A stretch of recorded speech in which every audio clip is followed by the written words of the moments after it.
Hello everyone and welcome back to another Excel Academy YouTube video. Today we're going to be discussing transactional writing, which is an important skill that is assessed in IEB English paper 2. So as you can see, I've put some formats to remember on the screen, and they include the editorial, blog, eulogy, speech, email, and open letter. I've also highlighted which ones are important, so please do take note of that. So let's remind ourselves about a few things. So a thesis statement is a sentence that sums up what your stance is on a particular topic. It usually appears at the end of your introduction and serves as a foundation upon which your argument is built. Now, it's really important that you use flap to assist you in writing. So F stands for format, L stands for language, A stands for audience, and P is the purpose of the text. So you need to consider flap when writing so that you can get the best mark possible and write the most suitable transactional piece according to the topic and the instructions. And so that leads us to the next point, which is to follow the task instructions clearly as stated in your exam question. You must also pay careful attention to the word count, and I would advise you to do a quick plan before you begin writing. This helps organize and structure your thoughts, which will lead to a more impressive final piece for assessment. Now, it's really important that you remember to clearly label your plan and draw a line diagonally across it before you hand in. And it's also important to do this in your final exam as well. Make sure your grammar and spelling is as accurate as possible, as marks will be deducted as per the rubric if they aren't according to the instructions or if your spelling and grammar are incorrect. Okay, so let's first start with the editorial. You are usually made to comment on a topical or controversial issue in the editorial. And an editorial links the current issue to a broader picture and does not get bogged down on trivial details. You must take a stance and offer some thought-provoking statements. The register needs to be academic and formal, and editorials offer the point of view of an editorial committee. And it's also important for you to note that your introduction must hook the reader, and your conclusion must be a concise and compelling one. It should summarize your stance on the issue, and there should be a call to action. Your heading should be striking, paragraphs are a must, it must have a knowledgeable tone, and rhetorical questions are a great way to build intrigue. Okay, so let's take a look at the format of the editorial. So this is our page, okay, in this text box here. And at the top, we need to have our title, okay?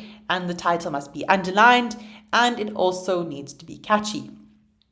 Now, as I said before, your introduction must be intriguing. We have paragraph 1, 2, and 3. As I said, it's very important to organize your ideas or your thoughts in paragraphs. And then finally, your conclusion must be thought-provoking, as we spoke about in the slide before. So the blog. A blog, let's ask ourselves, what is a blog? A blog is a website containing the writer's own experiences, observations, opinions, etc., etc. You must remember that your blog should have a catchy name as well. Your name or your pseudonym must be present somewhere on the page. Now, for final exams purposes, I would highly suggest that you use a pseudonym instead of using your actual name. Okay? The third point is that you must date your blog entry. You must have a catchy title for your blog post that you are writing. So we must make a clear differentiation between a blog name and the title for your blog. So for example, the blog name could be excelacademyblog.com. And for example, the title is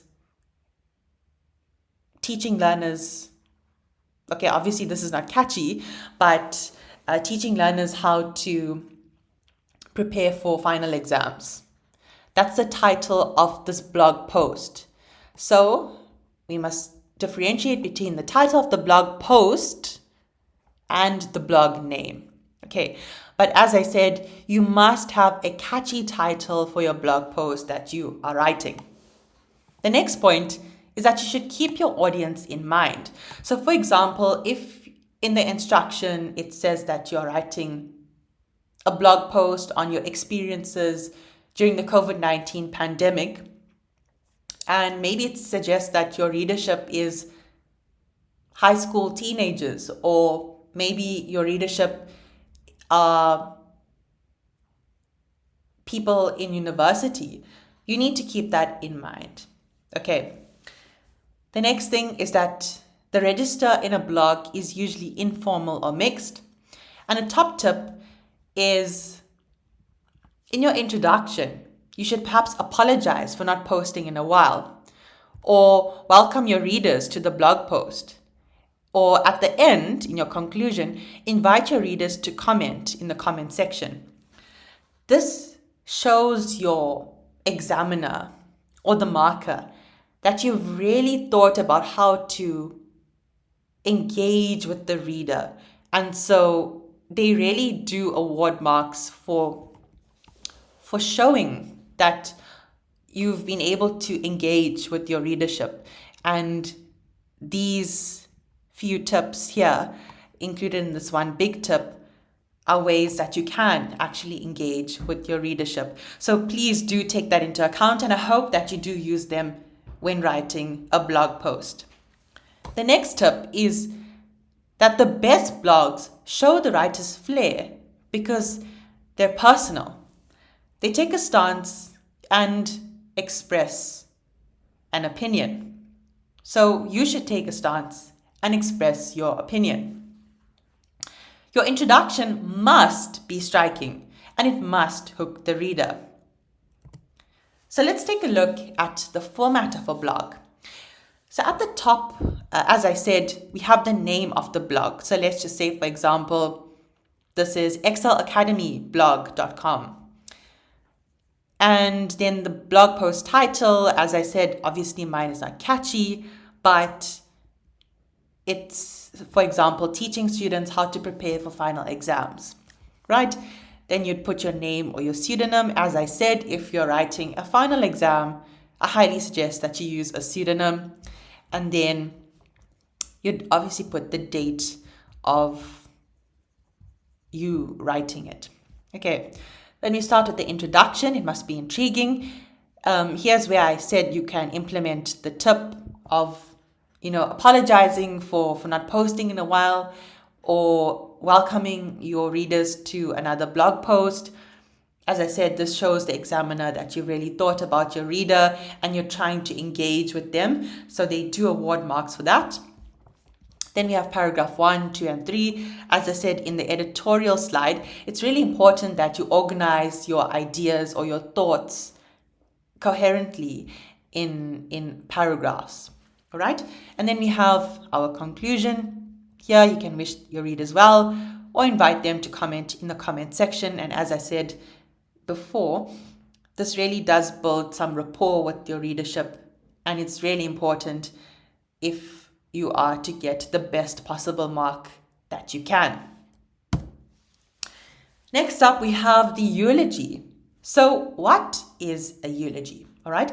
A eulogy is a formal speech that praises a person who has passed away. Remember, a eulogy doesn't necessarily have to have a somber tone. There could be breadcrumbs of humor in the eulogy, but be extremely cautious, all right? We don't want you to be overly humorous, all right?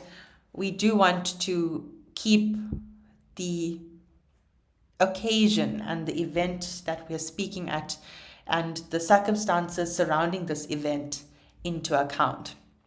Okay, we need to be respectful of the deceased as well. Avoid stating a list of qualities that the person had. Instead, You should mention a quality that the person possessed and back it up with the story of the person displaying the quality. For example, if the person was, let's say, respectful, tell us a story or speak about a story of how the person was respectful in the eulogy, okay? And how the person displayed that quality, right? Because it is a speech that praises the deceased person, make sure that there are many positive descriptions of the person. It should be clear and concise, your eulogy, and there should be a greeting and a concluding statement. As I said before, obviously, you need to take the circumstances around this event and, have respect for the deceased by using appropriate register.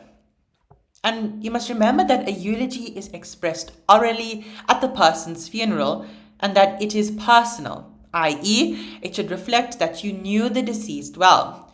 Your tone should be respectful and warm. And this was taken out of IEB English First Additional Language, Paper 2, 2017. Next up, we have the speech. So, a few things for you to remember. You must understand the objective of your speech, okay? In the instructions of the exam, it should obviously give you instructions of what the speech should be written about. So you need to understand whether it is to persuade an audience or whether it is to inform or whether it is to educate. You need to take and understand the objective of your speech. You need to take that into account. All right. Basically, in your introduction, you need to tell the audience what you're going to be talking about. Okay? In the body of your speech, explain these talking points. Don't overwhelm your listeners with long-winded quotes or having too many. The fourth point is that you should have a striking introduction and a memorable conclusion. Delivering or introducing the core message of your speech through a metaphor shows flair and wows the marker. So let's say, for example, your speech is about hope. You could compare hope to a candle, let's say, right? And you can compare how when the candle is lit, there is light and you can see, and it's a metaphor for hope. You can obviously work that in a lot better. But, as I'm saying now, you need to be able to perhaps introduce the core message or an idea using a metaphor, and that really shows that you've got a great command over the language, and this really does impress the marker, because markers so often see plain boring speeches that yes are grammatically correct and yes stick to the instructions, but they want to see flair and they want to see students and candidates who have a great command over the language and are confident in using figures of speech and metaphors to really accentuate the speech and the transactional piece that they're writing. Right.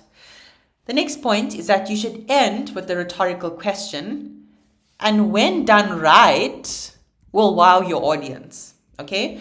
So don't just throw in a rhetorical question for the sake of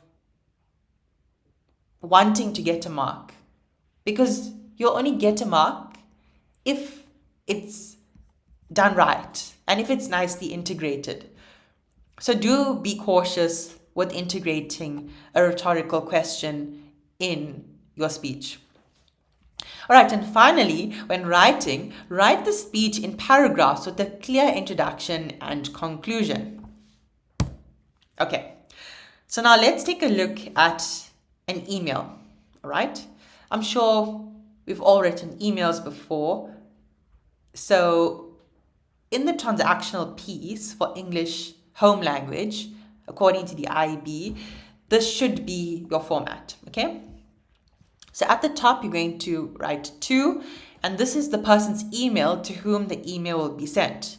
The next line should be from, and this is your email address. It can be made up. Remember, your email address should look professional. So don't go and make up a silly email, right? It needs to look professional. Right. CC. So this is any other person or people this email needs to be sent to. And then the subject is a concise heading that describes what the email is about. Then we usually leave a line and rule off, and then we start with dear, right? Dear, and then the addressee's name. So the addressee is the person who you are sending the email to, right? Comma, you leave a line. Introduction is where you briefly explain why you're writing this email. Okay, leave a line after the end of your introductory paragraph, and then you start with your body. And the body is where you expand on why you're writing the email. Okay, after you've done with your body paragraphs, you're going to leave a line, conclusion, and the conclusion is suggest the action you would like to see taken as a result of your email. We then leave a line and then sign off with regards or yours faithfully, right? Don't do this regards / yours faithfully. It should be regards or yours faithfully, all right? You need to choose either one of them. And then you end off with a comma, and then the next line should be your name. And as I said, if you're writing a final exam, it should be a pseudonym. All right, some tips to remember for the email. If you're writing more, or I beg your pardon, if you're listing more than one addressee, you need to make sure to separate their email addresses with a comma. If the email is to a friend and is informal, just forgive me for that mistake, and is informal in nature, it'll be appropriate to use the addressee's first name in your greeting. For example, Dear John. If the email is to be written to a colleague or someone who you do not know personally, or if the email is formal in nature, it'll be appropriate to use the addressee's title and surname in your greeting. For example, Dear Miss Aylward. And then the last point to remember is that you are to write your position in the company and your company's name beneath your name when you sign off. That is obviously assuming if you're writing from a company's, if you are to take on a role of being in a company. Finally, let's take a look at the open letter. So what is an open letter? It is a letter addressed to a particular person or group of people, but intended for publication in a newspaper or journal. So a few things to remember for the open letter. Firstly, keep it concise and focus on the issue at hand. Avoid flowery language and long-winded sentences. Secondly, read your instructions. The intention of the open letter can vary depending on the task requirements. The keywords will be in bold on your exam script. Read your source material and use that to help you. I cannot emphasize how important it is for you to read the blog post or the news article, whatever source material the IB gives you for transactional pieces. They do that so that it can help you to generate or form an opinion on a topic, and you can use that to help you in turn write your open letter or whatever transactional piece you are writing. So please do read your source material. In your conclusion, there should be a call to action, and this is so important, and you should really take note of this. You must also use formal register in the open letter, and a salutation and a farewell needs to be present. The open letter needs to be dated, and very important as well is for you to know your facts. The content of the letter must be accurate because, as I said, it's intended for publication in a newspaper or journal. Right, so let's take a look at the format of the open letter. So in the top right-hand corner, we have our address, which is your address, all right? Then in the top left corner, we're going to leave a line after the date of the date that's included in our address, okay? And then we're going to indent on the left. So the indent on the left is going to be the addressee's address, right? So as you can see here in this example, I have Minister of Basic Education, private bag X9034, another line Cape Town, and another line 8000, and that's the postal code. All right, then we're going to leave another line, or perhaps two lines, and we're going to start with the title of the open letter. Okay, the title is very important, and it needs to be in the open letter. We're going to leave another line, and we're going to start with Dear, and this is the addressee's title and surname. Followed by a comma, we're going to leave a line, start with our introductory paragraph, leave a line after we've done the introductory paragraph, and start with the body. And as I said, we need to organize our thoughts and ideas coherently. So I do suggest that you write the body in paragraphs, okay? We're going to start with our body paragraphs, and we're going to leave a line after the last line of our body paragraph, and then start with our conclusion, okay? We're going to leave a line, and then we're going to sign off with yours sincerely, followed by a comma. The next line, we're going to add our signature, and this is very important, and then followed that with your name or pseudonym. Thanks for watching another Excel Academy YouTube video. Like this video if you found it helpful, and subscribe to the channel for more content to come.